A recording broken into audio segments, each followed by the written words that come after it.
डायबिटीसमध्ये infection होण्याचे chances खूप जास्त का असतात? सी डायबिटीज याचाच अर्थ की शरीरामध्ये शुगर जास्त असणे आणि sugar is a good culture media for the bacteria to grow.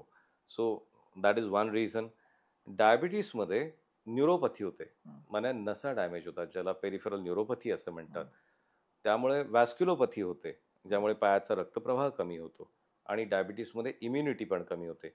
So all these parameters collectively they cause disfigurement of the feet, की पायाचे प्रेशर ग्रेडियंट चेंज होतात आणि त्यामुळे पायाला कॅलॉसिटी, जखमा होण्याचं प्रमाण वाढतं.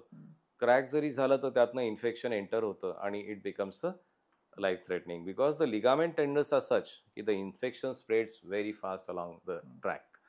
सो या दॅट इज द रिझन की डायबिटीसमध्ये इन्फेक्शनचं प्रमाण, डायबेटिक फूट होण्याचं प्रमाण, तिथे अल्सर्स होण्याचं प्रमाण खूप जास्त आहे.